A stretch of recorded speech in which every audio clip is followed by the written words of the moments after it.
ಇದು ಬಹಳ ಮುಖ್ಯವಾಗಿರೋದು. ಇದಕ್ಕೆ ಕೃಷ್ಣನ್ ಮಾತ್ರ ತೆಗಿತಾ ಇದ್ದಾರೆ, ಅದ್ರಲ್ಲಿ 6ನೇ ಪಾಠನೋ 7ನೇ ಪಾಠ ಇರುವ ಸಮತೋಲನ ಆಹಾರವನ್ನ ಮಾತ್ರ ತೆಗಿತಾ ಇದ್ದಾರೆ. ಇದೇ CBSE ಎಕ್ಸಾಮ್ ನಲ್ಲಿ R1 R2 R3 ಮೂರನೇ ಭಾಷೆಗೆ ಕನ್ನಡವನ್ನ ತಳ್ಳಿದ್ದಾರೆ. ಇದ್ರ ಬಗ್ಗೆ ಯಾಕೆ ಸೊಲ್ಲೆತ್ತಾ ಇಲ್ಲ? ಕನ್ನಡ ಪರ ಸಂಘಟನೆಗಳು ಇಲ್ಲೆಲ್ಲೋಗಿದಾವೆ. ಹಿಂದಿ ಹೇರಿಕೆ ಬೇಡ ಬೇಡ ಅಂತ ನಂಗನಾಚು ಮಾಡ್ತಾ ಇದ್ರಲ್ಲ, ಡಾನ್ಸ್ ಮಾಡ್ತಾ ಇದ್ರಲ್ಲ.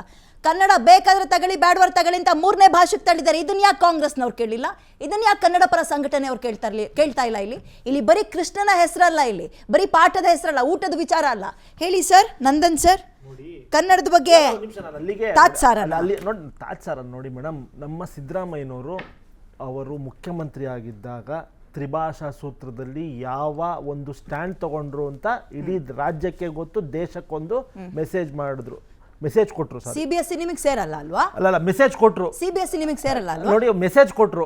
ಇದೇ ಒಂದು ಕಮಿಟಿ ಮಾಡಿತ್ತು. ಆ ಕಮಿಟಿ ಒಂದು ರೆಕಮೆಂಡೇಶನ್ ನ ಸಿದ್ದರಾಮಯ್ಯ ಸರ್ CM ಆಗಿದ್ದಾಗ ಅಕ್ಸೆಪ್ಟ್ ಮಾಡಿದ್ರು. ಎಲ್ಲ ಕನ್ನಡದ ಸಂಘಟನೆಗಳು ಅಕ್ಸೆಪ್ಟ್ ಮಾಡಿದ್ರು. ನಮಗೆ ತ್ರಿಭಾಷಾ ಸೂತ್ರ ಕೇಂದ್ರ ಸರ್ಕಾರ ಹೇರಬಾರದು, ಅವಶ್ಯಕತೆ ಇಲ್ಲ. ಇವತ್ತು ಕೂಡ ರೈಲ್ವೇಸ್ ಅವರ ಹೇರಿದ ಪದ್ಧತಿಯಲ್ಲಿ ನಾವೇ ಇದು ಪರೀಕ್ಷೆ ಬರೀಬೇಕು? ಬ್ಯಾಂಕ್ ಎಕ್ಸಾಮ್ ಯಾಕೆ ಬರೀಬೇಕು? ಯಾಕೆ ನಾವು ತಗೋಬೇಕು? ಅಲ್ಲ, ಹಂಗಂದ್ಕೊಂಡು ಬರೆಯೋದು ಬೇಡವಾ? ಒಂದು ಹೋರಾಟ ಮಾಡಿ ಅಲ್ಲಿ ಕನ್ನಡ ಇರೋ ಹಂಗೆ ನೋಡ್ಕೋಬೇಕಾಗಿರೋದು ನಿಮ್ಮ ಜವಾಬ್ದಾರಿ, ನಂಬರ್ 1. ಎರಡನೇದು, ಈ ಕಾರ್ಯಕ್ರಮಕ್ಕೆ ನಾವು ಸೀದಾ ಸವಾಲ್ ಅಂತ ಹೆಸರಿಡಬೇಕು ಅಂತ ಪ್ಲಾನ್ ಮಾಡಿದ್ದೀನಿ. ಹಾಗಾಗಿ ಆ ಸವಾಲ್ನ ಮೊದಲನೇದಾಗಿ ಕಾಂಗ್ರೆಸ್ನವ್ರಿಗೆ ಹಾಕ್ತೀನಿ. ಹಿಂದಿ ಬೇಡ ಬೇಡ ಬೇಡ ಅಂದ್ರಲ್ಲ, R1 R2 R3 ಅದರಲ್ಲಿ ಮೂರನೇ ಭಾಷೆಯಾಗಿ ಕನ್ನಡವನ್ನ ಹಾಕಿದ್ದಾರೆ, ಮೂರನೇ ಭಾಷೆಗೆ ತಳ್ಳಿದ್ರಲ್ಲ, ಯಾಕೆ ಸರ್ ಪ್ರಶ್ನೆ ಮಾಡ್ತಾ ಇಲ್ಲ? CBSE ವಿಚಾರವಾಗಿ ಹೋರಾಟ ಮಾಡಿ, ಇಲ್ಲ ಪರ್ಮಿಷನ್ ಕೊಡಲ್ಲ ಅಂತ ರಾಜ್ಯಗಳು ನಿಂತ್ಕೊಳ್ಳಿ ನೋಡೋಣ. ನೋಡಿ, ಕನ್ನಡದ ಮೇಲೆ ಒಂದು ನಿಮಿಷ ವಿದ್ಯಾರ್ಥಿ, ಕರ್ನಾಟಕದಲ್ಲಿ ಕನ್ನಡವೇ ಸಾರ್ವಭೌಮ, ಕನ್ನಡನೇ ಫಸ್ಟ್. ಕನ್ನಡನೇ ಫಸ್ಟ್. ಕನ್ನಡ ಕಲಿಲೇಬೇಕು ಸರ್. ಅವಕಾಶಕ್ಕೆ ನೀವು ತಂದು ಪ್ರಾಥಮಿಕ ಭಾಷೆ ಅಥವಾ ದ್ವಿತೀಯ ಭಾಷೆ ತಂದು ಕೂರಿಸಬೇಕು. ಪ್ರಥಮ ಭಾಷೆ, ಒಂದು ನಿಮಿಷ ವಿದ್ಯಾರ್ಥಿ, ಪ್ರಥಮ ಭಾಷೆ ಕರ್ನಾಟಕ ನೆಲದಲ್ಲಿ, ಕನ್ನಡ ನೆಲದಲ್ಲಿ ಕನ್ನಡವಾಗಿರಬೇಕು. ಯಾಕಿಲ್ಲ?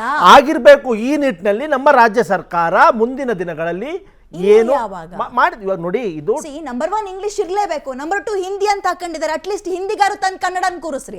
ನಿಮಿಷ ವಿದ್ಯಾರ್ಥಿ, ನಿಮ್ ಪ್ರಶ್ನೆಗೆ ಉತ್ತರ ಕೊಡ್ತೀನಿ. ಕರ್ನಾಟಕದಲ್ಲಿ ಕನ್ನಡವೇ ಸಾರ್ವಭೌಮ. ನಮ್ದು ಫಸ್ಟ್ ಲ್ಯಾಂಗ್ವೇಜ್ ಹೆಂಗೆ ಕನ್ನಡ ಇದೆಯೋ, ಇವಾಗ ಸೆಕೆಂಡ್ ಲ್ಯಾಂಗ್ವೇಜ್, ಫಸ್ಟ್ ಇಂಗ್ಲಿಷ್ ಮಾಡ್ಲಿ, ಸೆಕೆಂಡ್ ಲ್ಯಾಂಗ್ವೇಜ್ ಕನ್ನಡ ಮಾಡ್ಲಿ. ಎಲ್ಲಿಂದನೋ ಬಂದು ನಮ್ಮ ಭಾಷೆಯನ್ನು ಕಲಿಯಬೇಕು. ನಾವೇನು ಇಂಪೋಸ್ ಮಾಡ್ತಾ ಇಲ್ಲ. ಇಲ್ಲಿ ಜನರೊಂದಿಗೆ ಬೆರಿಬೇಕು ಅಂದ್ರೆ, ಜನರೊಂದಿಗೆ ಸಂಪರ್ಕದಲ್ಲಿ ಇಟ್ಕೋಬೇಕು ಅಂದ್ರೆ, ವ್ಯವಹರಿಸಬೇಕು ಅಂದ್ರೆ ಕನ್ನಡದ ಒಂದು ಭಾಷೆ ತೀರ್ಪು ಹೋರಾಟ. ನೀವು ವಿರೋಧ ಪಕ್ಷದಲ್ಲಿ ಕೂತಿಲ್ಲ, ಸ್ವಲ್ಪ ಮರ್ತ್ಗಿರ್ತು ಹೋಗಿದ್ರೆ ಏನೋ ಗೊತ್ತಿಲ್ಲ. ನೋಡಿ, ನಾವು ನೋಡಿ,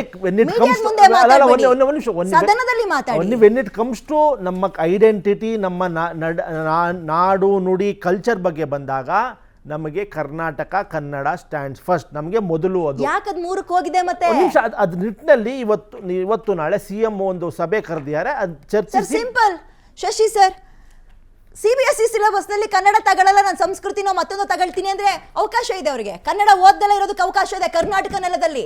ಕಾಂಗ್ರೆಸ್ನವರು ಇದನ್ನ ತಾನೇ ಪ್ರಶ್ನೆ ಮಾಡಬೇಕು.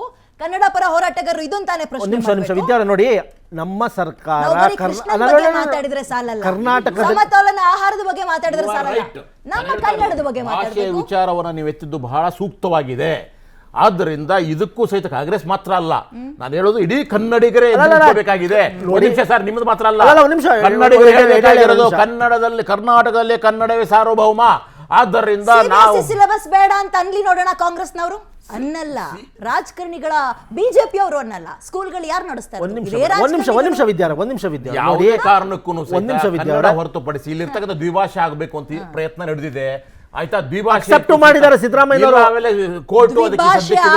ಅಂದ್ರೆ ಅದು ಸ್ಟೇಟ್ ಸಿಲೆಬಸ್ಗೂ ಆಗ್ಬೇಕು, CBSE ಸಿಲೆಬಸ್ಗೂ ಆಗ್ಬೇಕು ಸರ್. ತಾರತಮ್ಯ ಮಾಡಿದ್ರೆ CBSE ಸಿಲೆಬಸ್ 5,000 10,000 ದುಡಿಯವನು ಕರ್ಕೊಂಡೋಗಿ ಸೇರ್ಸಲ್ಲ. ಅವನಿಗೆ ಕನ್ನಡ ಇಂಗ್ಲಿಷ್ ಮಾತ್ರ ಸಾಕು, ಹಿಂದಿ ಬೇಡ. ಇವ್ರುಗಳು ಎಲ್ಲದನ್ನೂ ಕಲಿಸ್ಕೊಂಡು ಎಲ್ಲ ಕಡೆನೂ ಇರ್ಲಿ. ಭಾಷಾ ವಿವಾದ ಇದೆ ಸರ್. ಭಾಷಾ ಸರಿಪಡಿಸ ಹೋರಾಟದ ಮೂಲಕವೇ ಕನ್ನಡಿಗರು ಎಚ್ಚೆತ್ತಬೇಕು. ಕನ್ನಡ ಪರ ಧ್ವನಿಗಳು ಮೇಲೆ ಬರಬೇಕು. ನಾವು ಈ ಪ್ರಶ್ನೆ ಮಾಡದಿದ್ರೆ ಏನೂ ಆಗೋದಿಲ್ಲ. ಆದ್ದರಿಂದ ಯಾಕ್ರಿ ತಮಿಳುನಾಡಿನಲ್ಲಿ ಮಾತ್ರ ಸಾಧ್ಯ ಆಗುತ್ತೆ, ನಮ್ಗೆ ಯಾಕೆ ಸಾಧ್ಯ ಆಗೋದಿಲ್ಲ?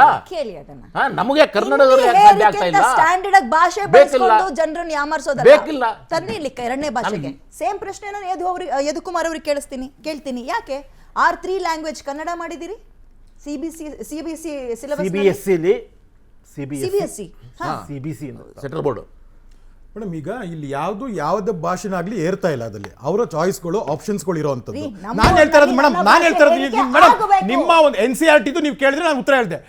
ಅದಕ್ಕೆ ಅದ್ರ ಜೊತೆಗೆ ಮೇಡಮ್ ಭಾಷೆ ಉಳಿಯ ಒಂದ್ ನಿಮಿಷ ಮೇಡಮ್ ನೀವು ಪ್ರಶ್ನೆ ಕೇಳಿದ್ರೆ ಉತ್ತರ ಹೇಳ್ಬೇಕು. ನೀವೇ ಪ್ರಶ್ನೆ ಕೇಳ್ಕೊಂಡು ನೀವೇ ಉತ್ತರ ಹೇಳ್ತೀರಾ ಅಲ್ಲಿ. Let me answer. ನೀವು ಕೇಳ್ತೀರ ತಾನೆ, ನಾವು ತಿರ್ಸ್ತಾ ಇಲ್ಲ. ಆಹಾರದಲ್ಲಿ ಹೇರಿಕೆ ಬೇಡ, ಒಪ್ಕೊಳ್ತೀನಿ. ಭಾಷೆಯಲ್ಲಿ ಹೇರಿಕೆ ಬೇಕಾ? ಖಂಡಿತವಾಗ್ಲೂ ಹೌದು. ನನ್ನ ನೆಲದಲ್ಲಿ ಕನ್ನಡನೇ ಕಲ್ತ್ಕೋಬೇಕು ಫಸ್ಟ್.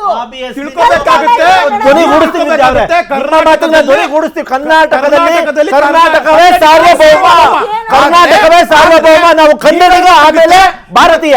ನಾವು ಒಂದ್ ನಿಮಿಷ ನನ್ನ ಸಮಯ ಮಾತಾಡಿ ಸರ್. ಇವಾಗ ಸರ್ಕಾರಕ್ಕೆ ಇವಾಗ ಹೇಳ್ಬೇಕಾಗತ್ತೆ, ಕನ್ನಡ ಶಾಲೆಗಳನ್ನ ಯಾಕೆ ಮುಚ್ತಾ ಇದ್ದೀರಾ?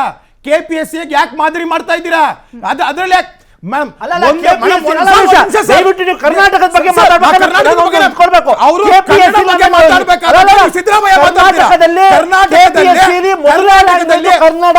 ಕಡೆಯ ವಿದ್ಯಾರ್ಥಿ ಒಬ್ಬ ಕೂಡ ಬಂದಾಗ ಕೂಡ ಕನ್ನಡ ಶಾಲೆ ಇರಬೇಕು. ಅದಕ್ಕೆ ಶಿಕ್ಷಕರ ನೇಮಕ